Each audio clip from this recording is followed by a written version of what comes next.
Hey guys, welcome one and all to the Time Bomb channel, of course with the dulcet tones of your host, the Bombardier.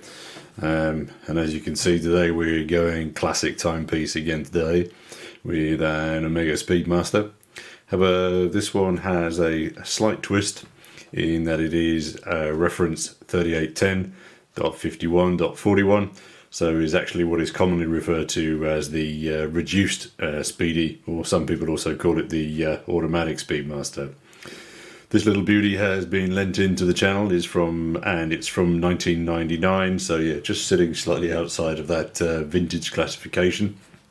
Let me just pop them up here. Sorry, due to the acrylic plexi at the top there, we're going to get a lot of reflection off the light. Apologies for in advance. But as I was saying, so this one has a further twist to it in that it is a limited edition version. I'll pop up a close-up shot, you can probably see it better there. But just above the bottom subdial, we've got the 1899 to 1999 in red. And if I flip it around, we can see, sorry, where's the cloth gone? Just to make sure it's nice and clean.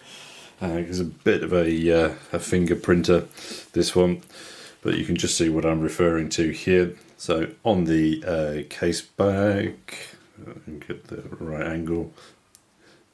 Let me just negotiate with the camera to focus on what I want it to focus on. But anyway, I'll pop up a close-up shot again of that one. It's not working. So we're looking at the AC Milan Centenary. This is basically a watch that was released in 1999 to celebrate their 100 years. And as you can see right at the bottom there, this is number 1586 out of 1,999 watches produced under this guise. Now, personally, I'm not a football fan at all, but it's very easy to recognise that if you're an AC Milan supporter, then this watch has got your name written all over it. All right, guys, just going to readjust the camera and then we can speed on.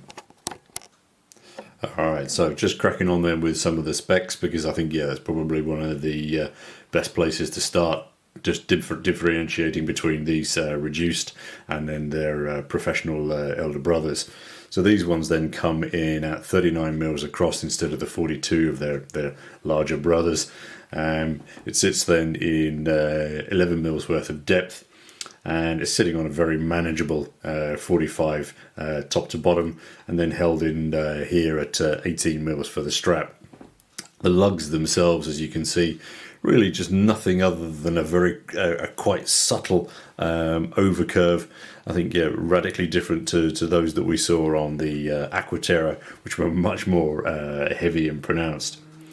As I mentioned before, I'm pretty sure that up top what we've got is an acrylic or a plexi, and it has this wonderful, wonderful dome on the top, and really does play and distort that light very successfully. However, I can appreciate some might prefer a sapphire at top, but I think, yeah, just in fitting with that vintage aspect, you probably wouldn't get that same light play that you would with this cheaper alternative, shall we say. Another clear distinction between these and their professionals is that the running seconds hand is at 3 o'clock, whereas opposed to on their the professionals, it's the running seconds is over at 9 o'clock.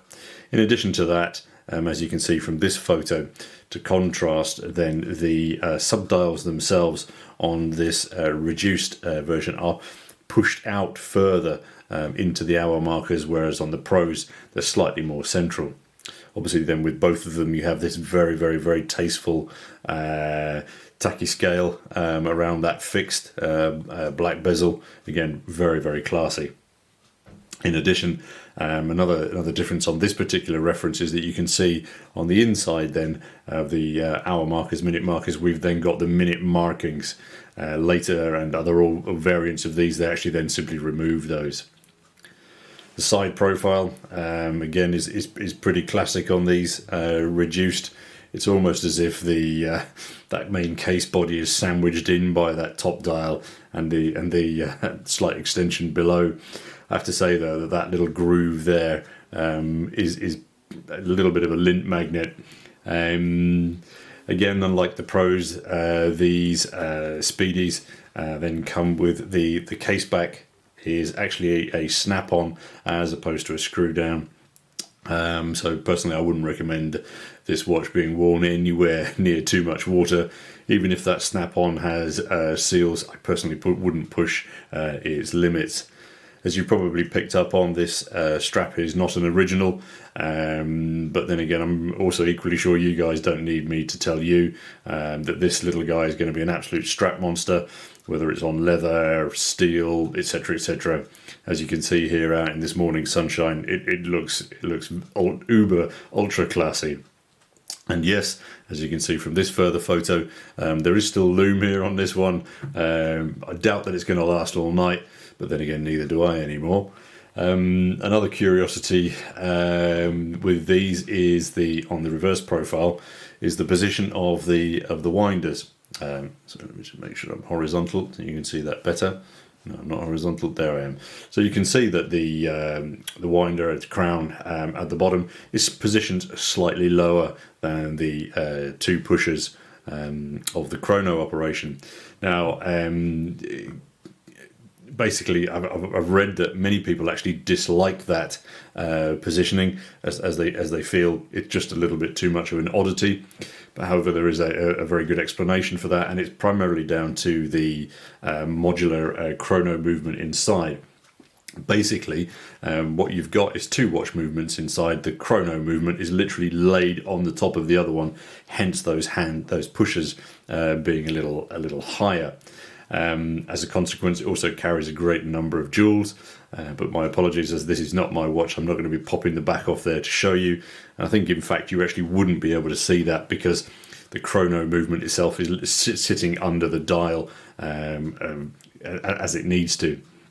There are some watch savants suggesting that this piggyback movement is not that great. Personally, I'd be pretty happy with this, as to me this watch looks something kind of like out of a time capsule.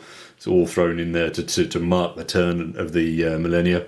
And I was going to try and make a joke there about the millennia in Milan, but perhaps just better to focus on the watch. I think for me this is these reduced speedies were made and designed, not as the professional instruments that the professionals were per se, but this has been designed as an everyday wearer, and I think the sizing really does back that up perfectly. Personally, I myself prefer the size of the Pro versions, but then they are also considerably more expensive. This particular watch has a value of around $2,500 to $3,000, whereas the Pros from the same decade are probably closer to the $4,500. And again, these are readily available, unlike some of their peers. These reduced versions were discontinued back in 2009, but clearly Omega is still offering smaller chronos, with some of their current models going down to 38 mils. Let me just pop it on wrist here so you can see how it sits. Today we're rocking the old Frogman. Quite bizarrely, I've not been wearing this one as much as I used to.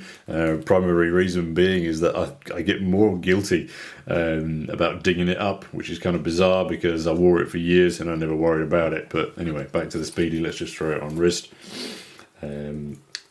As I say, yeah, strap is not the original, so we've just got a butterfly deployant on here.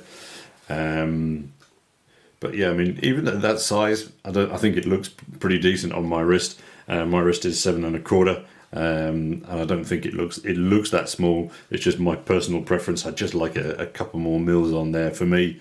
But again, that's literally just my taste, and I think for many people, this would be an absolute stunning addition to their collection. I mean, the reason being, you don't need me again to explain the impact nor the importance of the Speedmaster in the watch world today. And really, really nice to see this one, late 90s version. Just finish up there with another 360. Apologies that the camera's not clearly detailing that back plate. As I say, hopefully from that close-up shot you would have seen it better. So yeah, ultra uber classic watch for you today, guys. I hope you enjoyed it again as much as I have, and I guess that's a wrap for today, and hope you've enjoyed seeing this as much as I have, as I've just said, repeating myself. And as always, until next time, of course, this is your host, the Bombardier, signing off. Cheers, guys.